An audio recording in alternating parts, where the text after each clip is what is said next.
अस्सलाम वालेकुम, आदाब, सुबह बखैर और खुशामदीद मेरी तमाम सहेलियों को, उनके घर वालों को, उनके घरों में बसने वाले बच्चों और बुज़ुर्गों को मेरा आदाब।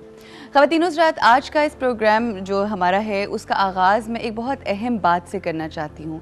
चंद रोज़ पहले मुझे एक मेरी बहुत ही प्यारी सी सहेली का फ़ोन आया और अक्सर उनसे मेरी बात होती रहती है। नाम मैं उनका इसलिए नहीं लूँगी क्योंकि जो वाक़या उनकी ज़िंदगी में हुआ है वो मैं उनके नाम से बयान नहीं करना चाहती, मगर मेरी कोशिश ज़रूर होगी कि हम उनसे आज के इस शो में ज़रूर बात करें और जिस प्रॉब्लम से वो आजकल दो चार हैं वो आपके साथ शेयर की जाए। उसका रीज़न ये है कि हो सकता है कि उनके अलावा और बहुत सारी ऐसी मेरी सहेलियाँ, बहुत सी लड़कियाँ, बहुत सी ख़वातीन, बहुत से लोग उसी किस्म के मसले में मुलव्विस हो सकते हैं और उसी किस्म का मसला जो है उन्हें दरपेश हो सकता है।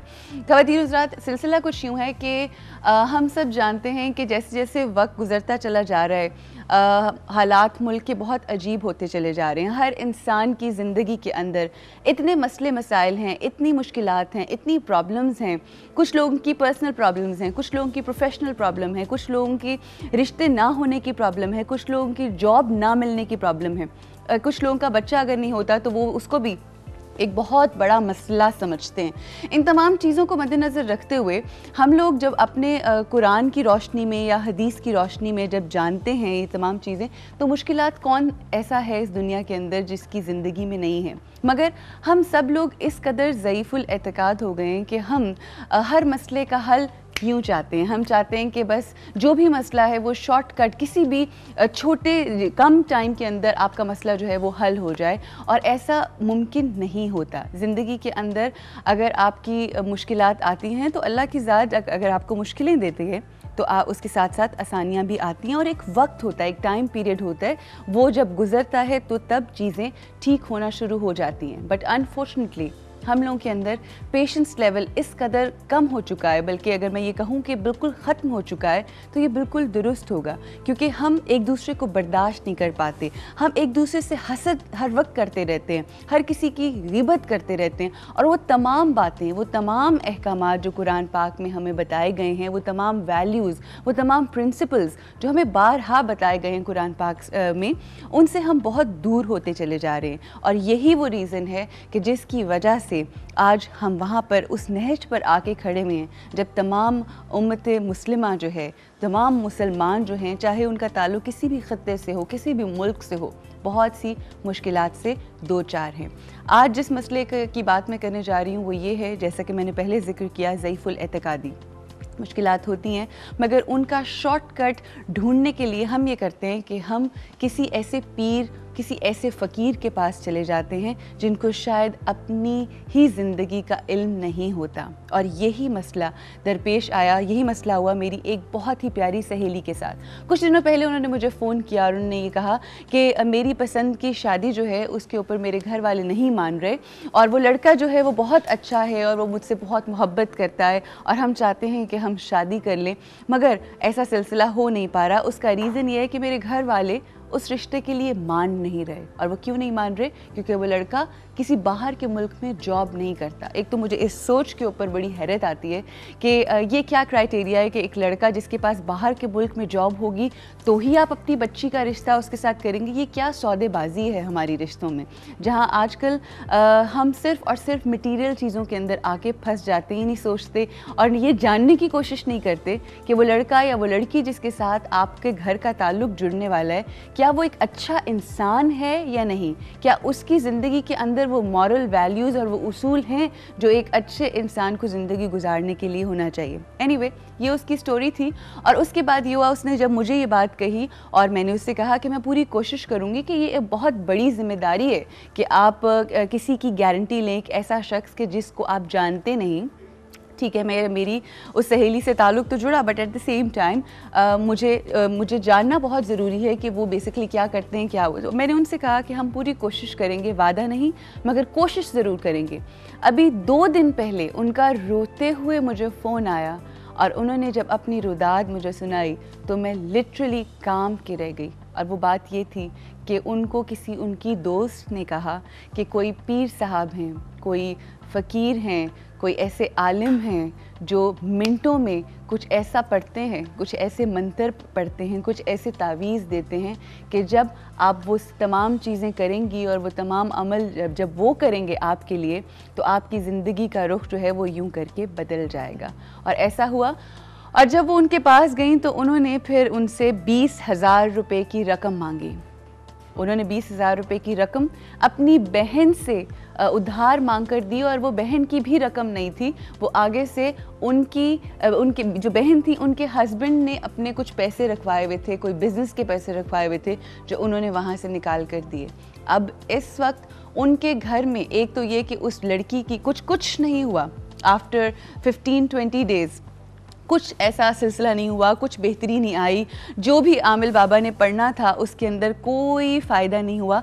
और जब उन्होंने 20-30 दिनों के बाद उनको दोबारा फ़ोन किया और वहाँ जाके मिलने की कोशिश की तो पता ये चला कि इस नाम का बंदा यहाँ पर है ही नहीं और वो उनके पैसे लेकर तमाम भाग गए। तो कहने का मकसद ये है कि ये हैं वो तमाम जो हमारी व्हाट यू कॉल दैट, एक ज़ईफ़ुल एतकादी है जिसकी वजह से हम वो मुश्किलात, एक तो अल्लाह की तरफ से चंद आजमाइशें होती हैं मगर ख़ुद से उन शॉर्टकट्स को जहन में रखते हुए और अपनी ज़िंदगी को आगे लेकर चलने के लिए कि हमारी ज़िंदगी शायद बहुत आसान हो जाए, बट इन रियलिटी ऐसे लोगों पर एतबार करके हम अपनी ज़िंदगी को मज़ीद मुश्किल में डाल देते हैं। और ये हुआ मेरी एक सहेली के साथ।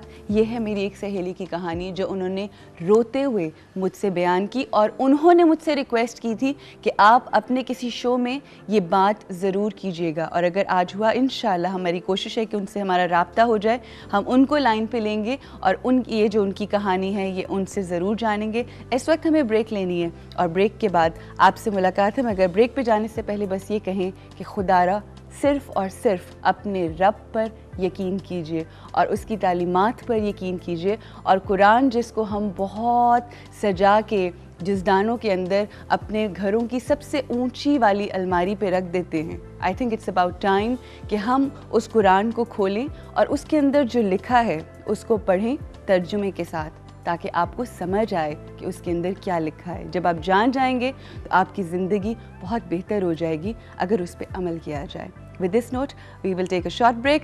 ब्रेक के बाद वापस आएंगे और प्रोग्राम को आगे बढ़ाएंगे।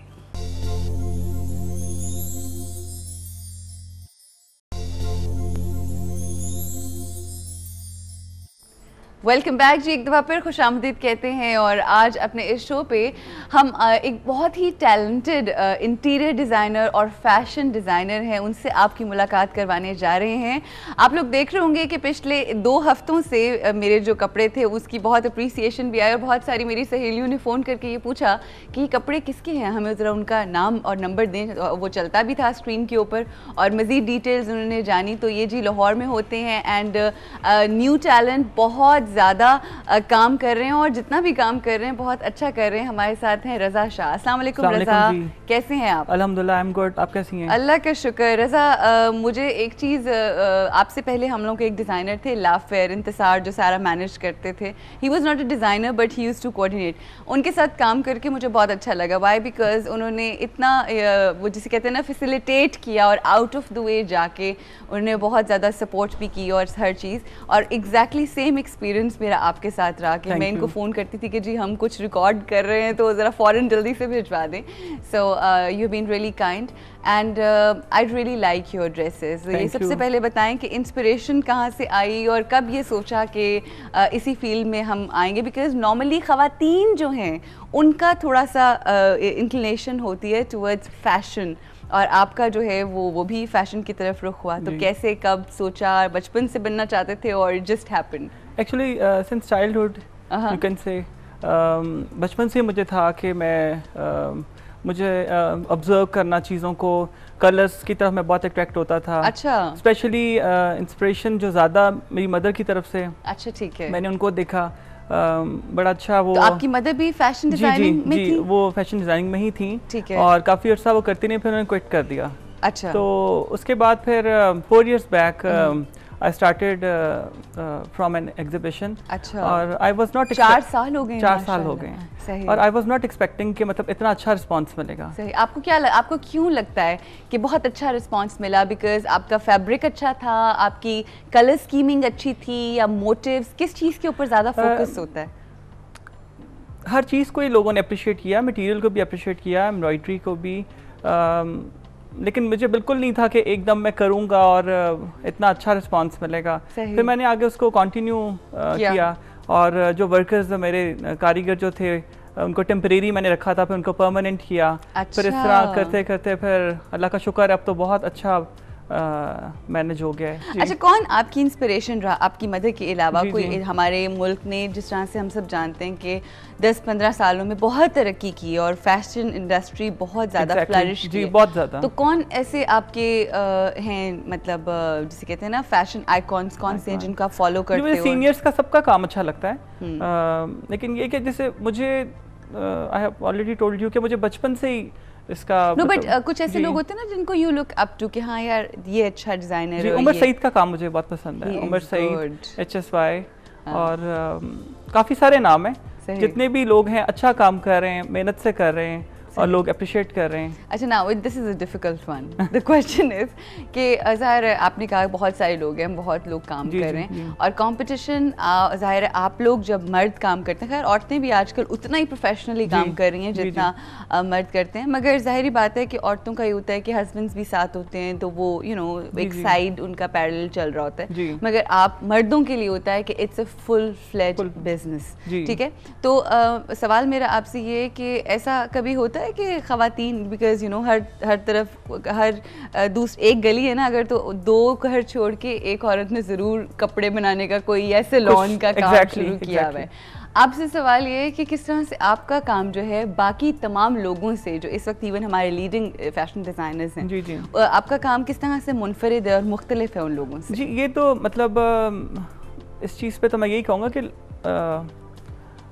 आप अपने काम की तारीफ तो मैं नहीं कर सकता। नहीं, बट होते हैं ना कुछ लोग होते हैं जो डिटेल के ऊपर ज्यादा फोकस करते हैं, कुछ लोग होते हैं। मेरा ये होता है कि अच्छा कट हो, मोटिफ अच्छा डिजाइन हुआ हो, एम्ब्रॉयडरी काम नीट हो और टाइम पे दिया जाए स्पेशली। That's very good. जी, दैट्स वेरी गुड। ये सारी चीज़ें आप अगर इनको फॉलो करें तो आप अच्छे तरीके से इसको रन कर सकते हैं। स्पेशली ये कि आपको काफ़ी हार्ड वर्क, अगर आप हार्ड वर्क कर सकते हैं, आपको इंटरेस्ट है, बट अदरवाइज आप जितना मर्जी हार्ड वर्क कर रहे हो, at times your clients are so difficult, इतने मुश्किल होते हैं, बहुत मुश्किल। How to deal with women? बस लेकिन अल्लाह का शुक्र है कि मेरे क्लाइंट्स बहुत कम पाला पड़ा है कि कोई इस तरह का सीन क्रिएट हुआ हो। अदरवाइज सब माशाल्लाह बहुत अच्छे और एजुकेटेड फैमिली से ही सब बिलोंग करते हैं। एजुकेटेड फैमिली से क्या ताल्लुक है? क्या मतलब है इस बात का? Educated, but you are trying to say कि लोग आपसे आके लड़ते नहीं, उसका रीजन ये हो सकता है कि प्रोबेबली आप इतना उनको सही तरीके से डिलीवर कर देते हो। मैं डीलिंग एक्चुअली, ये तो किसी मेरे क्लाइंट का इंटरव्यू लें तो फिर मतलब मेरा कोई क्लाइंट ही बता सकता है कि किस तरह से। लेकिन अल्लाह का शुक्र है कि बहुत अच्छा रिस्पॉन्स है,